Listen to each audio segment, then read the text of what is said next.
भिक्षु गीता। श्रीमद् भागवत महापुराण के एकादश स्कंद में भिक्षु गीता प्राप्त है।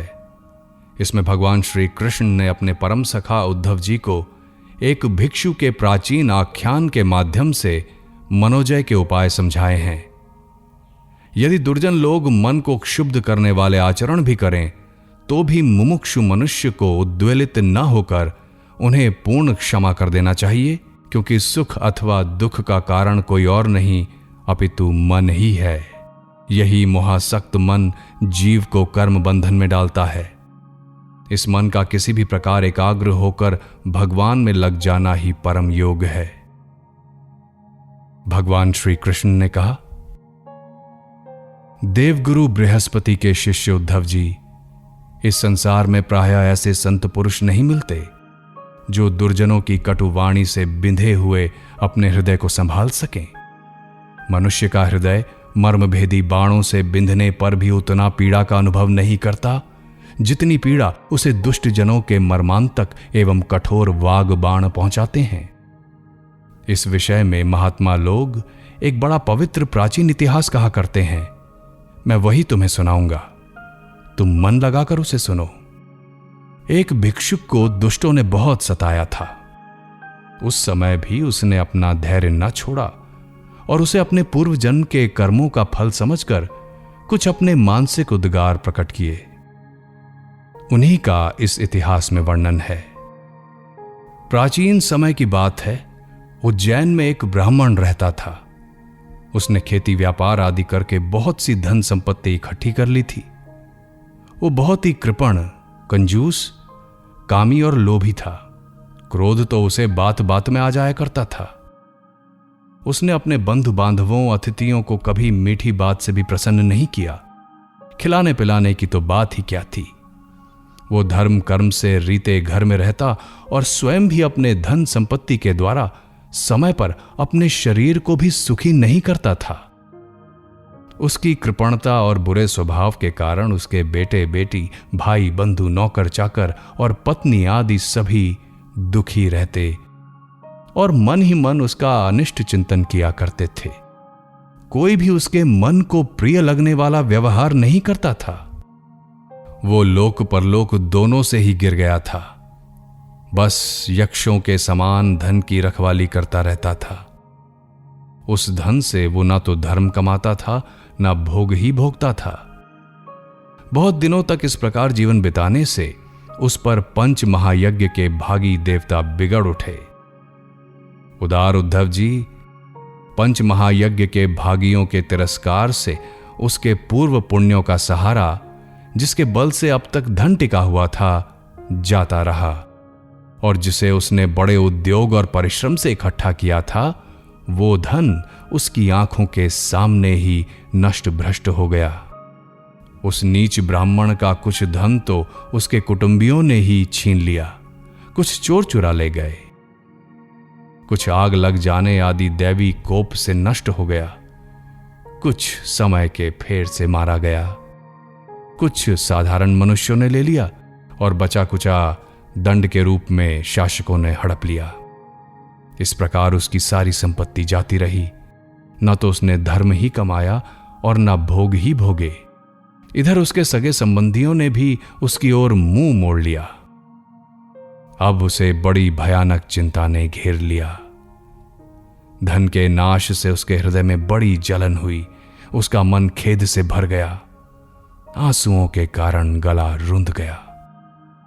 परंतु इस तरह चिंता करते करते ही उसके मन में संसार के प्रति महान दुख बुद्धि और उत्कट वैराग्य का उदय हो गया। अब वो ब्राह्मण मन ही मन कहने लगा, हाय हाय, कितने खेद की बात है। मैंने इतने दिनों तक अपने को व्यर्थ इस प्रकार सताया। जिस धन के लिए मैंने सरतोड़ परिश्रम किया वो ना तो धर्म कर्म में लगा और ना मेरे सुख भोग के ही काम आया।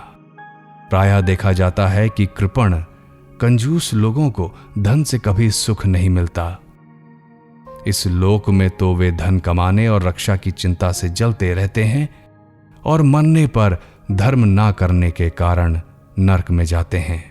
जैसे थोड़ा सा भी कोढ़ सर्वांग सुंदर स्वरूप को बिगाड़ देता है, वैसे ही तनिक सा भी लोभ यशस्वियों के शुद्ध यश और गुणियों के प्रशंसनीय गुणों पर पानी फेर देता है। धन कमाने में, कमा लेने पर, उसको बढ़ाने, रखने एवं खर्च करने में तथा उसके नाश और उपभोग में जहां देखो वहीं निरंतर परिश्रम, भय, चिंता और भ्रम का ही सामना करना पड़ता है। चोरी, हिंसा, झूठ बोलना, दंभ, काम, क्रोध, गर्व, अहंकार, भेद बुद्धि, वैर, अविश्वास, स्पर्धा, जुआ और मद, ये 15 अनर्थ मनुष्यों में धन के कारण ही माने गए हैं। इसलिए कल्याणकामी पुरुष को चाहिए कि स्वार्थ एवं परमार्थ के विरोधी अर्थनामधारी अनर्थ को दूर से ही छोड़ दे। भाई बंधु, स्त्री पुत्र, माता पिता, सगे संबंधी जो स्नेह बंधन से बंधकर बिल्कुल एक हुए रहते हैं, सब के सब कौड़ी के कारण इतने फट जाते हैं कि तुरंत एक दूसरे के शत्रु बन जाते हैं।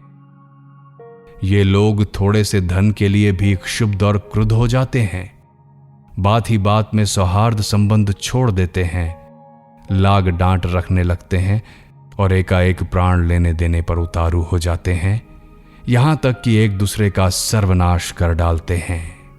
देवताओं के भी प्रार्थनीय मनुष्य शरीर को प्राप्त करके जो उसका अनादर करते हैं और अपने सच्चे स्वार्थ परमार्थ का नाश करते हैं, वे अशुभ गति को प्राप्त होते हैं। ये मनुष्य शरीर मोक्ष और स्वर्ग का द्वार है। इसको पाकर भी ऐसा कौन बुद्धिमान मनुष्य जो अनर्थों के धाम धन के चक्कर में फंसा रहे। जो मनुष्य देवता, ऋषि, पितृ, प्राणी, जाति भाई, कुटुंबी और धन के दूसरे भागीदारों को उनका भाग देकर संतुष्ट नहीं रखता और न स्वयं ही उसका उपभोग करता है, वो यक्ष के समान धन की रखवाली करने वाला कृपण तो अवश्य ही अधोगति को प्राप्त होता है। मैं अपने कर्तव्य से च्युत हो गया हूं। मैंने प्रमाद में अपनी आयु, धन और बल पौरुष खो दिए। विवेकी लोग जिन साधनों से मोक्षता प्राप्त कर लेते हैं, उन्हीं को मैंने धन इकट्ठा करने की व्यर्थ चेष्टा में खो दिया। अब बुढ़ापे में कौन सा साधन करूंगा? मुझे मालूम नहीं होता कि बड़े बड़े विद्वान भी धन की व्यर्थ तृष्णा से निरंतर क्यों दुखी रहते हैं। हो ना हो, अवश्य ही ये संसार किसी की माया से अत्यंत मोहित हो रहा है। ये मनुष्य शरीर काल के विकराल गाल में पड़ा हुआ है। इसको धन से, धन देने वाले देवताओं और लोगों से, भोग वासनाओं और उनको पूर्ण करने वालों से तथा पुनः पुनः जन्म मृत्यु के चक्कर में डालने वाले सकाम कर्मों से लाभ ही क्या है। इसमें संदेह नहीं कि सर्वदेव स्वरूप भगवान मुझ पर प्रसन्न है। तभी तो उन्होंने मुझे इस दशा में पहुंचाया है और मुझे इस जगत के प्रति ये दुख बुद्धि और वैराग्य दिया है। वस्तुतः वैराग्य ही इस संसार सागर से पार होने के लिए नौका के समान है। अब मैं ऐसी अवस्था में पहुंच गया हूं, यदि मेरी आयु शेष हो तो मैं आत्मलाभ में ही संतुष्ट रहकर अपने परमार्थ के संबंध में सावधान हो जाऊं और अब जो समय बच रहा है उसमें अपने शरीर को तपस्या के द्वारा सुखा डालूंगा। तीनों लोकों के स्वामी देवगण मेरे इस संकल्प का अनुमोदन करें।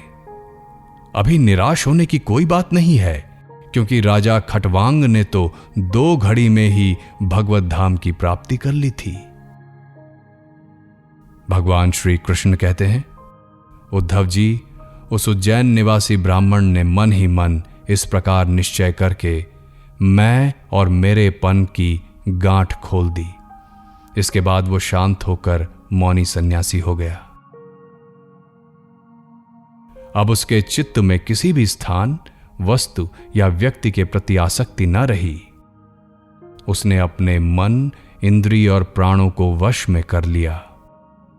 वो पृथ्वी पर स्वच्छंद रूप से विचरने लगा। वो भिक्षा के लिए नगर और गांव में जाता अवश्य था, परंतु इस प्रकार जाता था कि कोई उसे पहचान न पाता था। वो भिक्षु अवधूत बहुत बूढ़ा हो गया था। दुष्ट उसे देखते ही टूट पड़ते और तरह तरह से उसका तिरस्कार करके उसे तंग करते। कोई उसका दंड छीन लेता तो कोई भिक्षा पात्र ही झटक लेता, कोई कमंडलू उठा ले जाता तो कोई आसन, रुद्राक्ष माला और कंथा ही लेकर भाग जाता। कोई तो उसकी लंगोटी और वस्त्र को ही इधर उधर कर डालता। कोई तो वे वस्तुएं वापस देकर और दिखला दिखला कर फिर छीन लेते। जब वो अवधूत मधुकरी मांग कर लाता और बाहर नदी तट पर भोजन करने बैठता तो पापी लोग कभी कभी उसके सिर पर मूत्र कर देते तो कभी थूक देते। वे लोग उस मौनी अवधूत को तरह तरह से बोलने के लिए विवश करते और जब वो इस पर भी न बोलता तो वो उसे पीटते। कोई उसे चोर कहकर डांटने डपटने लगता, कोई कहता इसे बांध लो और फिर उसे रस्सी बांधने लगते। कोई उसका तिरस्कार करके इस प्रकार ताना कसते कि देखो देखो, अब इस कृपण ने धर्म का ढोंग रचा है। धन संपत्ति जाती रही, स्त्री पुत्रों ने घर से निकाल दिया, तब इसने भीख मांगने का व्यवसाय लिया है। अहो देखो तो सही, ये मोटा तगड़ा भिखारी धैर्य में बड़े भारी पर्वत के समान है। ये मौन रहकर अपना काम बनाना चाहता है। सचमुच ये बगुले से भी बढ़कर ढोंगी और दृढ़ निश्चयी है। कोई उस अवधूत की हंसी उड़ाता तो कोई उस पर अधोवायु छोड़ता। जैसे लोग तोता मैना आदि पालतू पक्षियों को बांध लेते या पिंजड़े में बंद कर लेते हैं, वैसे ही उसे भी लोग बांध देते और घरों में बंद कर देते। किंतु वो सब कुछ चुपचाप सह लेता।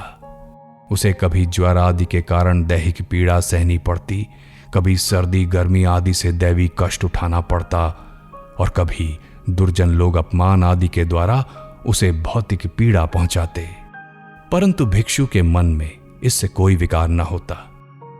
वो समझता कि ये सब मेरे पूर्व जन्म के कर्मों का फल है और इसे मुझे अवश्य भोगना पड़ेगा।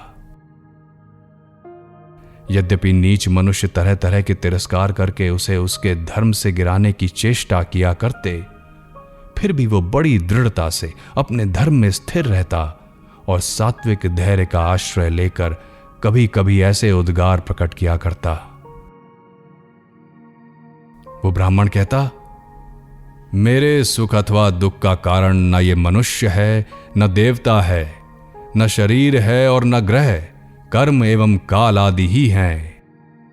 श्रुतियां और महात्मा जन मन को ही इसका परम कारण बताते हैं और मन ही इस सारे संसार चक्र को चला रहा है। सचमुच ये मन बहुत बलवान है। इसी ने विषयों, उनके कारण गुणों और उनसे संबंध रखने वाली वृत्तियों की सृष्टि की है। उन वृत्तियों के अनुसार ही सात्विक, राजस और तामस अनेक प्रकार के कर्म होते हैं और कर्मों के अनुसार ही जीव की विविध गतियां होती हैं। मन ही समस्त चेष्टाएं करता है, उसके साथ रहने पर भी आत्मा निष्क्रिय ही है। वो ज्ञान शक्ति प्रधान है, मुझ जीव का सनातन सखा है और अपने अलुप्त ज्ञान से सब कुछ देखता रहता है। मन के द्वारा ही उसकी अभिव्यक्ति होती है।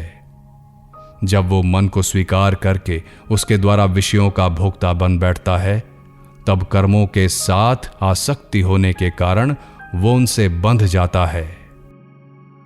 दान, अपने धर्म का पालन, नियम, यम, वेद अध्ययन, सत्कर्म और ब्रह्मचर्य आदि श्रेष्ठ व्रत, इन सब का अंतिम फल यही है कि मन एकाग्र हो जाए, भगवान में लग जाए। मन का समाहित हो जाना ही परम योग है। जिसका मन शांत और समाहित है, उसे दान आदि समस्त सत्कर्मों का फल प्राप्त हो चुका है। अब उनसे कुछ लेना शेष नहीं है। और जिनका मन चंचल है अथवा आलस्य से अभिभूत हो रहा है, उनको इन दानादि शुभ कर्मों से अब तक कोई लाभ नहीं हुआ। सभी इंद्रियां मन के वश में हैं, मन किसी भी इंद्रिय के वश में नहीं है। ये मन बलवान से भी बलवान अत्यंत भयंकर देव है। जो इसको अपने वश में कर लेता है, वही देवदेव इंद्रियों का विजेता है। सचमुच मन बड़ा शत्रु है, इसका आक्रमण असह्य है। ये बाहरी शरीर को ही नहीं, हृदय आदि मर्म स्थानों को भी भेदता है। इसे जीतना बहुत ही कठिन है। मनुष्य को चाहिए कि सर्वप्रथम इसी शत्रु पर विजय प्राप्त करे। परंतु होता यह है कि मूढ़ लोग इसे तो जीतने का प्रयत्न नहीं करते, दूसरे मनुष्यों से झूठ मूठ झगड़ा बखेड़ा करते रहते हैं और इस जगत के लोगों को ही मित्र शत्रु उदासीन बना लेते हैं। साधारणतः मनुष्यों की बुद्धि अंधी हो रही है, तभी तो वो इस मन कल्पित शरीर को मैं और मेरा मान बैठते हैं और फिर इस भ्रम के फंदे में फंस जाते हैं कि ये मैं हूं और ये दूसरा। इसका परिणाम ये होता है कि वे अनंत अज्ञान अंधकार में ही भटकते रहते हैं। यदि मान लें कि मनुष्य ही सुख दुख का कारण है, तो भी उनसे आत्मा का क्या संबंध? क्योंकि सुख दुख पहुंचाने वाला भी मिट्टी का शरीर है और भोगने वाला भी। कभी भोजन आदि के समय यदि अपने दांतों से ही अपनी जीभ कट जाए और उससे पीड़ा होने लगे, तो मनुष्य किस पर क्रोध करेगा? यदि ऐसा मान ले कि देवता ही दुख के कारण है, तो भी इस दुख से आत्मा की क्या हानि? क्योंकि यदि दुख के कारण देवता हैं, तो इंद्रियाभिमानी देवताओं के रूप में उनके भोक्ता भी तो वे ही हैं। और देवता सभी शरीरों में एक हैं। जो देवता एक शरीर में हैं, वे ही दूसरे में भी हैं। ऐसी दशा में यदि अपने ही शरीर के किसी एक अंग से दूसरे अंग को चोट लग जाए, तो भला किस पर क्रोध किया जाएगा? यदि ऐसा माने कि आत्मा ही दुख सुख का कारण है, तो वो तो अपने आप ही है, कोई दूसरा नहीं, क्योंकि आत्मा से भिन्न कुछ और है ही नहीं।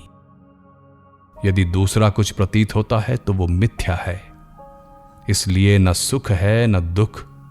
फिर क्रोध कैसा? क्रोध का निमित्त ही क्या? यदि ग्रहों को सुख दुख का निमित्त माने, तो उनसे भी अजन्मा आत्मा की क्या हानि? उनका प्रभाव भी जन्म मृत्युशील शरीर पर ही होता है। ग्रहों की पीड़ा तो उनका प्रभाव ग्रहण करने वाले शरीर को ही होता है, और आत्मा उन ग्रहों और शरीर से सर्वथा परे है। तब भला वो किस पर क्रोध करे? यदि कर्मों को ही सुख दुख का कारण माने, तो उनसे आत्मा का क्या प्रयोजन? क्योंकि वे तो एक पदार्थ के जड़ और चेतन उभय रूप होने पर ही हो सकते हैं। किंतु देह तो अचेतन है और उसमें पक्षी रूप से रहने वाला आत्मा सर्वथा निर्विकार और साक्षी मात्र है। इस प्रकार कर्मों का तो कोई आधार ही सिद्ध नहीं होता, फिर क्रोध किस पर करें? यदि ऐसा माने कि काल ही सुख दुख का कारण है, तो आत्मा पर उसका क्या प्रभाव? क्योंकि काल तो आत्मस्वरूप ही है। जैसे आग आग को नहीं जला सकती और बर्फ बर्फ को नहीं गला सकता, वैसे ही आत्मा स्वरूप काल अपने आत्मा को ही सुख दुख नहीं पहुंचा सकता। फिर किस पर क्रोध किया जाए? आत्मा शीत उष्ण सुख दुख आदि द्वंद्वों से सर्वथा अतीत है। आत्मा प्रकृति के स्वरूप, धर्म, कार्य, लेश, संबंध और गंध से भी रहित है। उसे कभी कहीं किसी के द्वारा किसी भी प्रकार से द्वंद्व का स्पर्श भी नहीं होता। वो तो जन्म मृत्यु के चक्र में भटकने वाले अहंकार को ही होता है। जो इस बात को जान लेता है, वो फिर किसी भी भय के निमित्त से भयभीत नहीं होता। बड़े बड़े प्राचीन ऋषि मुनियों ने इस परमात्म निष्ठा का आश्रय ग्रहण किया है। मैं भी इसका आश्रय ग्रहण करूंगा और मुक्ति तथा प्रेम के दाता भगवान के चरण कमलों की सेवा के द्वारा ही इस दुरंत अज्ञान सागर को अनायास ही पार कर लूंगा। भगवान श्री कृष्ण कहते हैं, उद्धव जी, उस ब्राह्मण का धन क्या नष्ट हुआ, उसका सारा क्लेश ही दूर हो गया। अब वो संसार से विरक्त हो गया था और संन्यास लेकर पृथ्वी में स्वच्छंद विचर रहा था। यद्यपि दुष्टों ने उसे बहुत सताया, फिर भी वो अपने धर्म में अटल रहा, तनिक भी विचलित ना हुआ। उस समय वो मौनी अवधूत मन ही मन इस प्रकार का गीत गाया करता था। इस संसार में मनुष्य को कोई दूसरा सुख या दुख नहीं देता, ये तो उसके चित्त का भ्रम मात्र है। ये सारा संसार और इसके भीतर मित्र, उदासीन और शत्रु के भेद अज्ञान कल्पित हैं। इसलिए प्यारे उद्धव, अपनी वृत्तियों को मुझ में तन्मय कर दो और इस प्रकार अपनी सारी शक्ति लगाकर मन को वश में कर लो और फिर मुझ में ही नित्य युक्त होकर स्थित हो जाओ। बस सारे योग साधन का इतना ही सार संग्रह है। ये भिक्षु का गीत क्या है? मूर्तिमान ब्रह्म ज्ञान निष्ठा ही है। जो पुरुष एकाग्र चित्त से इसे सुनता, सुनाता और धारण करता है, वो कभी सुख दुखादि द्वंद्वों के वश में नहीं होता। उनके बीच में भी वो सिंह के समान दहाड़ता रहता है।